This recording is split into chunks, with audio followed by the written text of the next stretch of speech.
கடவுள் உங்களுடன் பேச நினைக்கிறாரா? கடவுள் உங்களுடன் நெருங்குகிறாரா என்பதையெல்லாம் பற்றி எப்படி தெரிந்து கொள்வது என்று பார்க்கலாம். உங்களுக்காக தினமும் பிரார்த்தனை செய்யும் போது கடவுளிடம் ஏதாவது ஒரு கோரிக்கையை நாம் முன்வைக்கிறோம். நாம் கடவுளிடம் எத்தனையோ விஷயங்களை சொல்கிறோம். ஆனால் கடவுள் நம்மிடம் பேச வேண்டும் என விரும்புகிறோமா? நாம் பேசுவதற்கு கடவுள் என்ன பதிலளிக்கிறார் என தெரிந்து கொள்ள நினைப்பவர்கள் மிக சிலர் மட்டுமே. கடவுள் நம்மிடம் பேச வேண்டும் என்ற எண்ணம் அனைவருக்கும் அவ்வளவு எளிதில் வந்துவிடாது.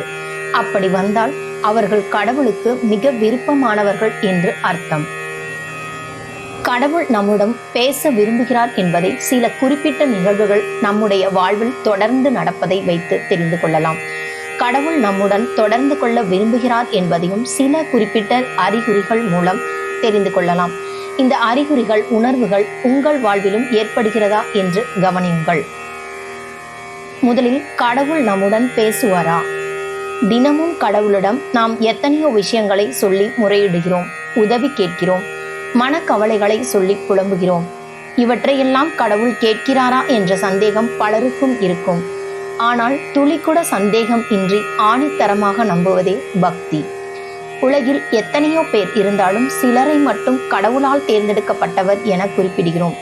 நாம் பேசுவதை கேட்பது மட்டுமல்ல, கடவுளும் குறிப்பிட்ட சில நபர்களை தேர்வு செய்து அவர்களிடம் பேச விரும்புவார் என ஆன்மீக சான்றோர்கள் சொல்கிறார்கள்.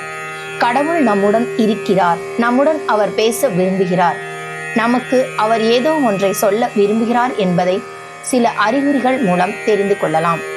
வாங்க, கடவுள் உங்களை நெருங்கி உங்களுடன் இருக்கவும் உங்களுடன் பேசவும் விரும்புகிறார் என்பதற்கான அறிகுறிகள் பற்றி தெரிந்து கொள்ளலாம். நீங்கள் ஆன்மீக பாதையில் பயணிக்க துவங்கி இருக்கிறீர்கள். தெய்வத்துடனான உங்களின் பந்தம் வலிமையாகிக் கொண்டே இருக்கிறது என்று அர்த்தம்.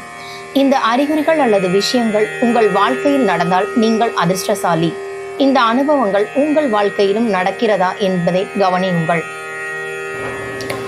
கடவுள் உங்களுடன் பேச விரும்புவதற்கான அறிகுறிகள் சிலவற்றை பற்றி தெரிந்து கொள்ளலாம்.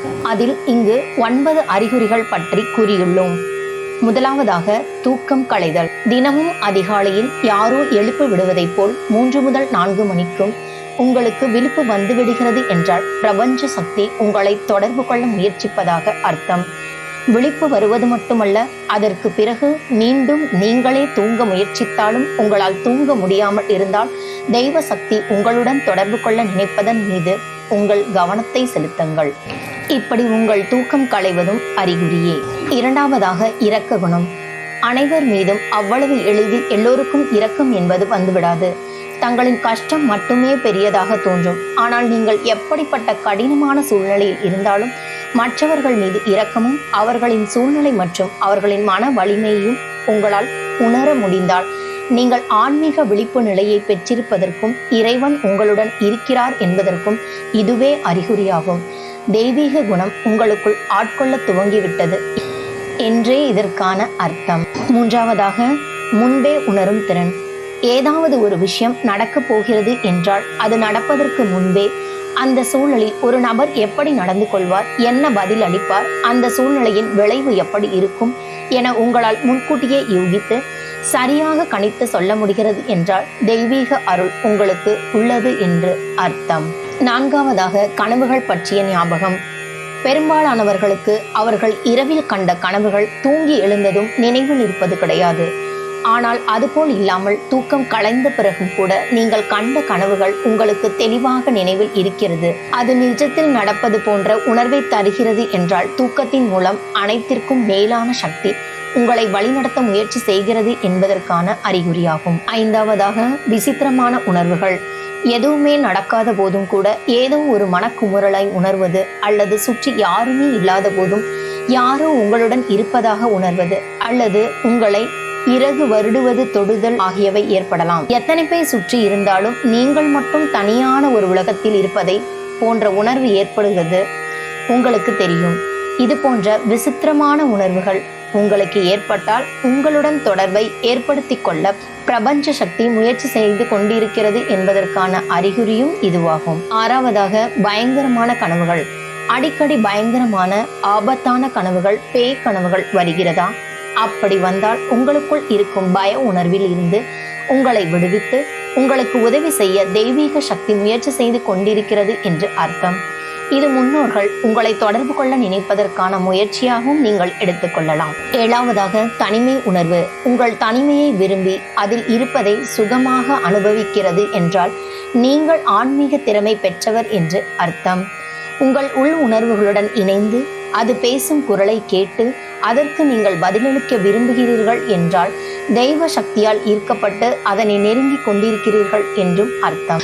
8வது, வலிமையான உணர்வு. எப்படிப்பட்ட நெருக்கடியான சூழ்நிலையிலும் நீங்கள் திடமாக வலிமையாக இருப்பதாக உணர்கிறீர்களா? சூழ்நிலையால் பாதிக்கப்படாமல் அதிலிருந்து மீண்டும் வர முடியும் என்ற நம்பிக்கை உங்கள் மனதில் அதிகரித்து காணப்படுகிறது என்றால் இது தெய்வீக சக்தி உங்களுடன் இருப்பதற்கான அறிகுறியாகும். ஒவ்வொரு கடினமான சூழ்நிலையும் உங்களை மேலும் வலிமையடைய வைக்கிறது என்றால் உங்களுக்குள் சுய விழிப்புணர்வு அதிகரித்து வருகிறது என்று அர்த்தம். 9வது, நன்றி உணர்வு. பெரிய விஷயங்களுக்கு மட்டுமின்றி சின்ன சின்ன விஷயங்களுக்கு கூட உங்களை நன்றி உணர்வு வெளிப்படுகிறதா என்பதை கவனியுங்கள். எது நடந்தாலும் அது கடவுள் அருளால் நடக்கிறது என நன்றி உணர்வுடன் நினைத்து பார்த்து அதை தனக்கு அளித்ததற்காக கடவுளுக்கு நன்றி செலுத்துகிறீர்கள் என்றால் தெய்வீக சக்தி உங்களை நல்வாழ்வை நோக்கி நடக்க செய்கிறது என்பதை உணர்த்துவதாக அர்த்தம். மேற்கொண்ட இந்த அறிகுறிகள் கடவுள் உங்களுடன் பேச நினைக்கிறாரா, நெருங்குகிறாரா என்பதையெல்லாம் பற்றி தெரிந்து கொண்டிருப்பீர்கள் என்று நம்புகிறோம். உங்களுக்கு இந்த பதிவு பிடித்திருந்தால் லைக் பண்ணுங்க, ஷேர் பண்ணுங்க, கமெண்ட் பண்ணுங்க. மறக்காம நம்ம சேனலை சப்ஸ்கிரைப் பண்ணுங்க. நன்றி.